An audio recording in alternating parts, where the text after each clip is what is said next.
오늘은 미수나 신용 혹은 주식 선물과 옵션을 그 사용하기를 좀 두려워하는 친구를 위해 영상을 만들게 되었는데요. 친구랑 투자를 같이 하고 있는데 친구가 항상 미수나 신용 쓰기를 초기에는 조금 두려워하더라고요. 지금은 조금 나아졌고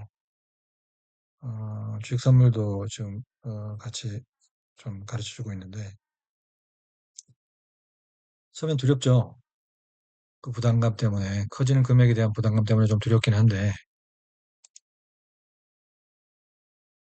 그리고 그 규모가 문제가 아니라 결국 그것을 다룰 수 있는 실력이 결국 문제라는 것을 조금 경험하면서 깨닫게 되는 것 같아요. 그 대표적인 뭐 예를 들어 좀 그 과정을 설명해 보면, 그 의미를 설명해 보면, 예전에 뭐 다 아시겠지만 유방과 한우의 대화에 이게 있었죠. 유방이 항우한테 물어보잖아요. 사기에 따르면 유방 항고조죠. 간신에게 물었다 하잖아요. 유방이 나는 몇 명의 군사를 거느릴 수 있겠는가? 한신이 답변하죠. 표현은 10만 정도입니다. 그리고 유방이 다시 그대는 얼마나 다룰 수 있는가? 한신이 답변하죠. 신으면 신은 많으면 많을수록 좋습니다. 다다익선. 여기서 유리되었죠. 이처럼 한신은 그럼 어떻게 스스로는 다다익선이라고 했을까? 그리고 다다익선은 어떻게 완성되는 것일까를 한번 생각해 보면 미수나 신용 혹은 레버리지 뭐 그건 다른 말이 아니라 결국 규모를 키운다라는 이야기고 뭐 요즘 뭐 AI 업계에서 유행하고 있는 단어로는 스케일링 로우 즉 스케일을 키우는 거거든요. 스케일을 키운다라는 게 어떻게 해서 이게 약점이 될 수 있는지 약점이 될 수 있죠. 그걸 잘 다루지 못했을 때 역 레버리지가 발생하기 때문에 자기가 운영하는 방향대로 운영된다면 당연히 선의 레버리지가 발생하겠지만 반대의 경우에는 역의 레버리지가 발생하겠죠. 그래서 그만큼 통제력이 중요한데 일반적인 사람들은 이것의 레버리지의 선의 작용보다는 역효과를 더 두려워하는 거죠. 왜냐하면 스스로 역량이나 능력에 대한 의구심이 있기 때문에 대신 한시는 어떻게 보면 뭐 자신감이라고 할 수도 있고 뭐 이게 결국 그 과도한 자신감이 결국 자신을 뭐 죽음으로 결국 뭐 그 몰게 되는 결국 숙청을 당하잖아요. 그 한신 와이프한테. 그러니까 결국 규모 대신 그 뭐 숙청을 당하지만 그건 정치력의 부재였었고 다다익선의 의미를 보자면 그 다다익선으로 결국은 초안쟁패에서 압도적으로 우월했었던 한국 군대를 한신이 결국 국방부 장관으로 다 물리치는 거 아닙니까?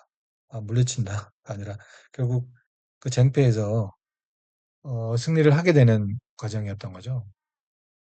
다다익선의 전략으로. 다다익선은 어쩌면 뭐 자본의 사이즈일 수도 있는 거죠. 다른 말로 하면 많으면 많을수록 좋다. 이게 뭐 10억, 100억, 1000억이 되면 이게 혹자에겐 부담으로 다가오겠지만 또 어떤 선수들의 입장에선 훨씬 더 좋은 기회가 되는 거죠.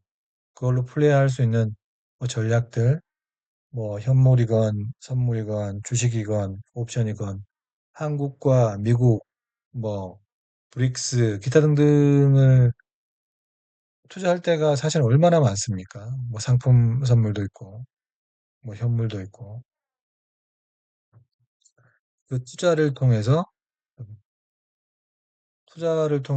다양한 전략과 전술을 구사할 수 있고, 그 전략과 전술이 결국 자신의 승리, 즉 수익률을 증대시킬 수 있는 방향으로 만들 수 있다라는 그 자신감, 그리고 그 실력, 그게 중요하다고 보겠죠. 뭐 레이 달리오의 브리지워터도 결국은 뭐 사계절 포트폴리오라고 이야기하잖아요. 포시즌 포트폴리오. 이뭐 다른 게 아닙니다. 상관계수가 낮은 12개 한 20개 정도의 상품들을 포진을 구축해서 한 종목이 오르더라도 한 종목이 방어해주는 상관관계가 굉장히 낮은 종목들을 포트폴리오로 한 20개 정도 구축해가지고 결국은 전체 사이즈, 즉 어, 자신이 키운 전체 사이즈, 전체 스케일의 자산을 순차적으로 증가시키는 전략을 쓰고 있는 거거든요. 우리도 그와 비슷한 전략을 써야 된다는 거죠. 스케일을 키워야 결국 그에 투여되는 인건비들이 줄어들 수 있는 거잖아요. 그건 고정비니까. 근데 1인 투자자들도 마찬가지인 거잖아요. 아직까진 브릿지워터만큼 뭐 저번 사이즈는 안 되겠지만 대신 인건비도 그만큼 안 들잖아요. 자기 인건비만 드는 거니까. 사이즈, 즉 스케일을 키워야 된다. 그 스케일을 날 때부터 부자이거나 뭐 집이 많거나 어떤 식으로 뭐 현금으로 융통할 수 있는 사람들은 그냥 자기 현금으로 하면 되겠지만 그런 사람들이 몇이나 되겠습니까? 결국은 대출, 부채를 일으켜야 된다. 그 부채를 어떻게 일으키느냐? 투자자 입장에서 레버리지로 일으킨다. 그 레버리지는 어떻게 가능하냐? 미수나 증권담보대출을 현명하게 이용한다. 1차가 그고 2차는 뭐 주식 선물도 방향성 투자이기 때문에 이것도 현물과 동일하다. 현물 투자와 주식 선물 투자는 크게 다르지 않다. 그리고 한 단계 더 나아가면 옵션이라는 것도 있는데 이 옵션은 레버리지를 더 키우는 거다. 자신의 방향 대신 옵션은 현물은 보유 비용이 없기 때문에 물론 기회 비용 빼고 보유 비용이 없기 때문에 방향성만 맞으면 됩니다. 선물도 방향성만 맞으면 되는데 뭐 지우 선물이야 3개월에 한 번씩 만기가 돌아야 하지만 주식 선물은 한 달에 한 번씩 만기가 돌아야 하거든요. 그러니까 그것도 너무 걱정할 건 없죠. 그냥 스위칭으로 이골물을 계속 사 나가면 되는 거니까 만기가 있다고 하더라도 큰 종목의 방향성에 대한 확신이 있다면 지속적으로 보유할 수 있는 방법들이 있고 대신 옵션은 좀 다르죠. 옵션은 시간성이 훨씬 더 큰 가치이기 때문에 방향성과 변동성의 가치도 있지만 결국 시간 감모에 대한 비용이 훨씬 더 크기 때문에 오래 보유할 수 있는 성질의 것은 아니고 방향성과 시간성, 변동성에 대한 그 스스로의 어떤 뭐 인사이트가 있다면 그걸 충분히 활용해 볼 수 있고 그런 만큼 그것의 레버리지 효과는 훨씬 더 크게 설계되어 있습니다. 100배 정도. 선물은 지금 기준으로 한 네다섯 배, 즉 자기 자본 대비 네다섯 배, 한 500% 정도의 레버리지 쓸 수 있고 옵션은 한 100배 정도, 뭐 극단적으로 100배 정도 쓸 수 있다고 보시면 됩니다. 한국 시장 기준으로. 한국, 미국 마찬가지고. 결국 스케일을 키워야 되는데 스케일을 키울 수 있는 방법으로서의 레버리지 전략이라고 보시면 됩니다. 레버리지의 목적이 아니라 레버리지 자체가 목적이 아니라 레버리지의 목적은 스케일을 키우는 목적이다. 스케일을 키웠는데 이걸 무슨 잔잔발이나 작전주, 테마주 이런 거에 넣을 수 있겠습니까? 그리고 그런 거에 넣을 필요가 있겠습니까? 방향성과 변동성이 극단적인 그런 테마주나 작전주나 중소형주 이런 것에는 스스로가 견딜 수가 없어요. 그리고 망하는 대부분의 경우가 그런 것에 나오고. 보시면 많은 맛으로 일단 장표로 잠깐 그래서 장표를 만들었으니까 AI 도움으로 만들었어요. AI가 요즘 잘 만들죠. 그냥 내용은 대충 뭐 줄거리나 서머리 정도는 입력을 하고 아이디어나 만들어 달라고 하면 만들어 줍니다. 다섯 장으로 간단히 만들었어요. 다다익선의 진짜 의미는 어, 뭐 스케일을 키우는 게 목적이 아니라 결국 완벽한 통제력이 있을 때만이 진정한 의미를 가지게 된다. 그리고 뭐 현대 자본주의로 재해석하면 병력은 자본이죠. 실력이 핵심이라는 이야기고 결국 뭐 그 당시 한신의 역량이나 자신의 투자 전략이나 뭐 같은 개념으로 볼 수 있다라는 이야기입니다. 뭐 한신의 경우 전장터가 얼마나 혼돈과 뭐 압이 규환이겠습니까? 하지만 그 안에 질서를 발견하고 맥락적으로 사고했기 때문에 맥락에 대한 이해가 있었기 때문에 결국 그 거대한 전쟁을 승리로 이끌어내는 거잖아요. 그 질서를 찾아내는 법, 변화와 혼돈, 수많은 정보들이 난무하는데 이 속에 질서를 어떻게 찾아낼 것이냐, 어떻게 이 요소들을 꿰을 것이냐, 맥락적으로 이해할 것이냐가 중요하다고 봅니다. 그러다 보면 뭐 사업하는 사람들도 다 마찬가지 아닌가요? 시장의 트렌드, 뭐 고객과 소비자들의 요구, 그리고 기술의 방향성, 이런 것들에 대한 뭡니까? 조합, 결합. 이걸 가지고 있으니까 결국 빚내서 사업하는 거 아닙니까? 스티브 잡스 뭐 좀 오래된 사람이라 그런가? 스티브 잡스도 마찬가지 아닙니까? 처음에 아이폰 만들 때 전화기, 인터넷, 컴퓨터였었나? 세 개 합치면 아이폰 아닙니까? 아, 아이팟. 아이팟, 폰, 전화기, 그리고 인터넷 연결하니까 아이폰 된 거잖아요. 세상의 변화를 읽고 그걸 결합하고 그리고 레버리지를 쓰고 사업 입장에서 레버리지는 뭡니까? 부채 땡기는 거겠죠. IPO를 한다거나 그때 뭐 그 상장돼 있으니까 IPO는 안 하고 뭐 부채를 쓴다거나 그리고 히트 상품이 나오면 수익이 결국 자기 자본으로 꽂히게 되고 그리고 뭐 회사채를 발행한다거나 단기적으로 필요하다면 그런 것들도 다 결국은 레버리지잖아요. 스케일을 유지하거나 스케일을 키우거나 하는 데 쓸 수 있으니까.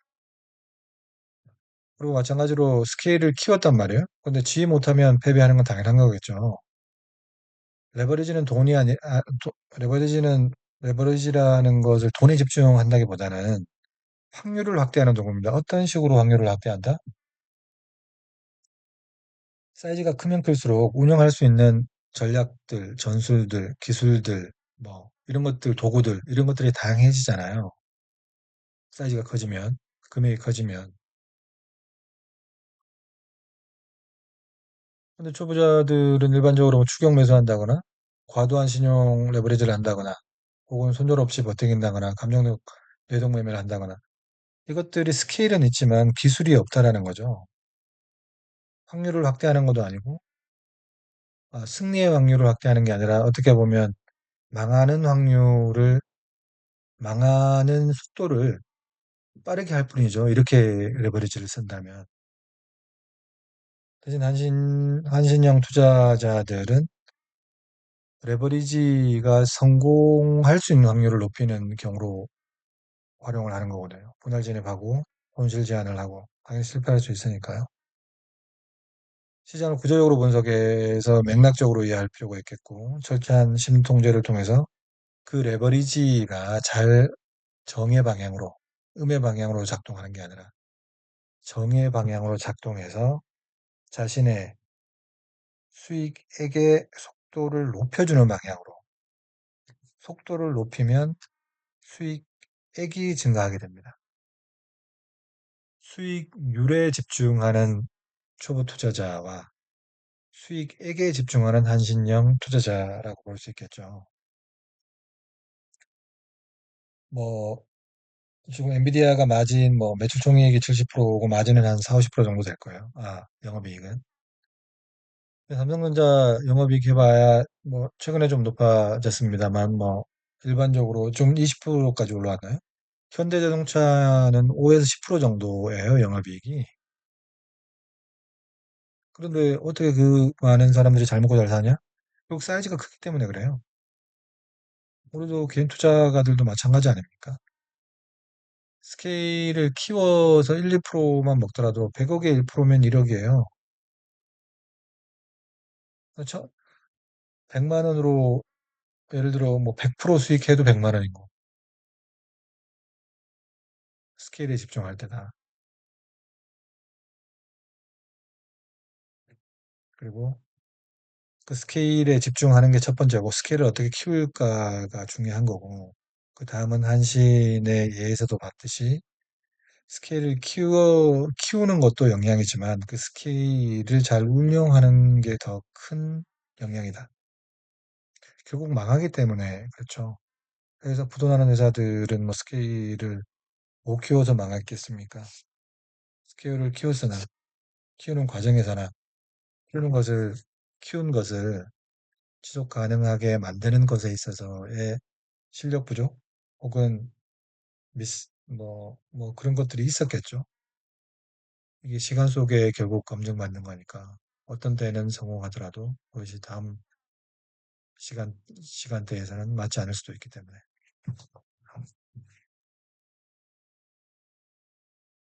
뭐 이거 간단한 건데요. 한신형 투자 즉뭐 바닥 스케일을 키운 투자가일수록 조심조심하게 투자하죠.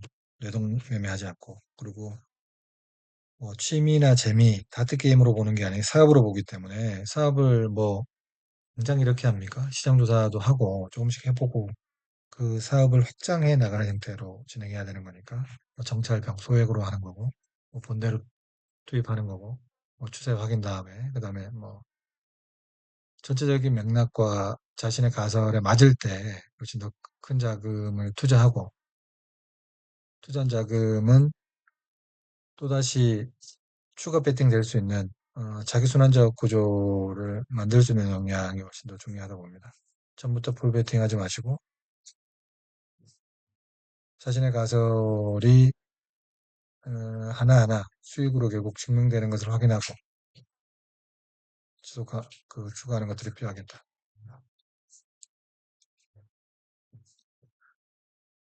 뭐 이건 한국과 미국의 간단한 레버리지 시장 뭐 간단하게 말씀드리면 한국은 사실은 레버리지 구조가 이렇게 돼 있습니다. 현물 있고 주식 선물 있고 주식 옵션도 당연히 있죠. 지수 선물 옵션도 있고 사이즈를 키우는 첫 번째 현물을 가지고 있으면 뭐 전혀 레버리지가 먹지 않죠.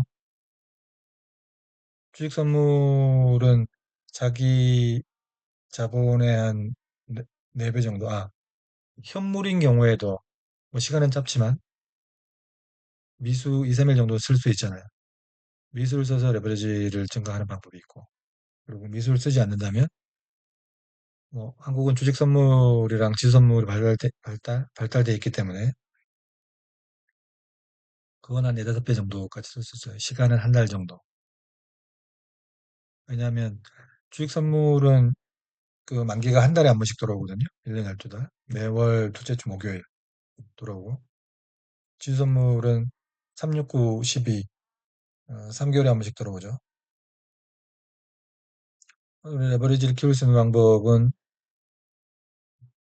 미수신용, 주식선물, 그 다음에 지수 옵션과 지수 선물이 있어요. 종목들도 당연히 그 종목 옵션도 있고 지수 옵션도 있습니다. 옵션은 말 그대로 뭐 배우기에 뭐 보험이라고 이야기하는데 뭐 보통 한국 개인들은 보험으로 사용하지 않고 그냥 베팅으로 사용하는 경우가 많죠. 뭐 당연히 기관이나 외국인들이야 해칭용으로 뭐 주식 선물이나 뭐 주식 옵션, 지수 옵션이나 지수 선물들을 활용하지만 개인들은 대부분이 그냥 베팅용으로 사용하고 있는 것 같아요. 목표는 적게는 50배, 많으면 100배까지의 레버리지를 사용할 수 있어요. 그리고 변동폭도 심하고 한 10배 정도의 변동성을 가지고 있다고 보시면 됩니다. 10배 정도의. 주식 선물은 한 3, 4배 정도의 변동성, 자기 금액 대비 가지고 있다고 봅니다. 예를 들어 삼성전자 1%를 현물로 가지고 있으면 1%의 변동, 예를 100만 원어치를 사면 1% 바뀌면 101만 원이 되잖아요. 주식 선물로 삼성전자를 자신의 현금이 100만 원이라면 한 4,500까지는 쓸 수 있어요. 그러면 1% 움직이게 되면 5만 원을 추가로 먹게 되는 구조인 거죠. 이해되셨죠? 4에서 5% 정도의 변동성. 근데 삼성전자 옵션을 샀다. 그러면 1% 변동될 때 해당 옵션은 일반적으로, 물론 그게 뭐 델타 감마 뭐 그릭스에 따라 다르긴 하지만 일반적으로 말씀드리면 한 10% 정도의 변동폭을 발생시키게 됩니다. 한 10배 정도의 변동성이 발생돼요. 1% 움직이면 10% 정도, 자기 금액 100만 원으로 풀 매수했다면 현물은 만 원, 주식 선물 풀 매수는 4, 5만 원, 옵션 풀 매수는 10만 원 정도의 변동성. 즉, 이 정도의 레버리지 구조를 타고 간다 하는 겁니다.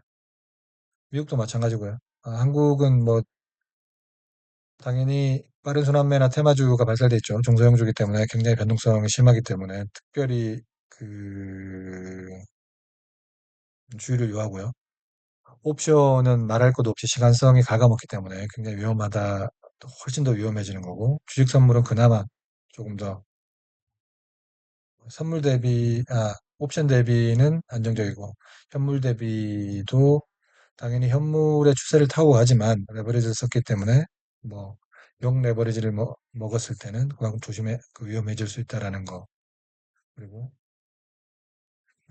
미국도 마찬가지입니다. 한국은 주식 선물이 발달돼 있지만 미국은 주식 옵션이 더 발달돼 있어요.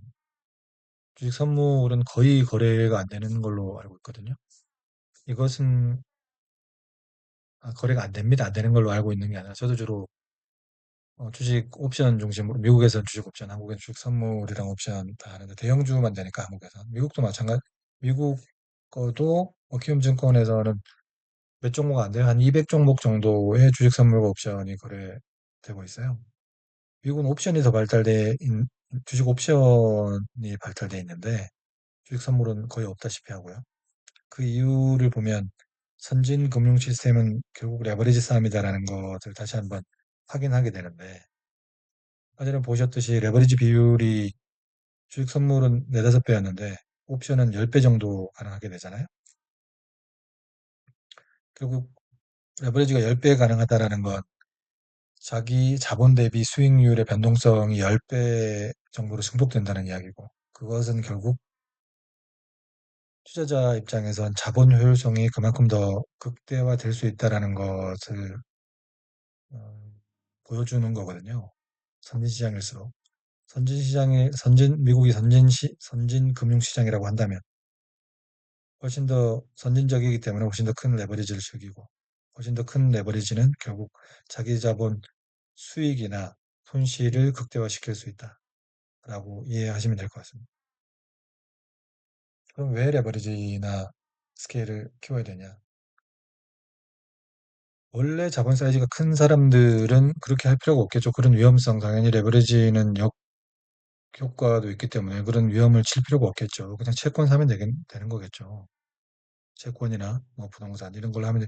근데 자본이 적으신 분들은 결국 레버리지를 써야 스케일을 키울 수 있고, 스케일을 키워야 결국 인건비를, 자신의 인건비를 축소시킬 수 있는 거잖아요. 그 비율을. 왜냐하면 자신의 인건비는 대충 고정비성 성향이 있고, 스케일을 키운다면 이 자신의 노동비의 비율이 줄어들기 때문에 훨씬 더 수익을 극대화시킬 수 있는, 어떻게 보면 자본주의가 허락한 기술이라고 볼 수 있겠죠. 선진 금융시장일수록 자본주의 레버리지를 훨씬 더 극대화시키고, 대신 그 통제 시스템, 리스크 관리 시스템을 훨씬 더 발달시키는 구조로 가고 있다는 거죠. 왜냐하면 자본주의에서 자본이 대장이니까 자본 효율을 더 따지게 되지 않을까요? 하물며 인간도 경제성 따지고 그 비용 대비 효과를 그렇게 매일매일 우리도 유념하는데 자본이라고 그러지 않겠습니까? 그 이야기가 좀 길어졌는데요. 오늘 첫 녹화니까 이 정도로 마무리하려고 합니다. 마무리 멘트 하자면 결국 규모는 규모의 리스크가 아니라 통제 불능이 리스크라는 거예요. 일단 규모를 키우는 건 당연한 거고 규모를 키우는 방법도 레버리지를 활용해야만 규모를 키울 수 있다라는 거고 그 규모를 키우는 과정과 그 키운 규모를 운영하는 거에 있어서는 결국 자신의 실력과 역량이 그래서 중요하다. 따라서 목표는 스케일을 키우는 것, 규모를 키우는 것을 목표로 하고 그 그 목표를 달성하는 방법으로서의 자신의 실력과 역량은 시장의 구조와 맥락을 이해하는 실력에 둔다라는 것을 도구로 사용한다면 커진 스케일로 어, 자신의 부를 극대화할 수 있는 구조가 마련되지 않을까 싶습니다. 다다익선으로부터 지금 스케일과 역량까지 오늘 이야기했는데요. 처음이라 좀 처음이고 자동기술법으로 이야기했는데 조금 개선해야 될 부분들은 또 댓글로 달아주시면 다음번에 조금 더 좋은 내용으로 찾아뵙겠습니다. 감사합니다.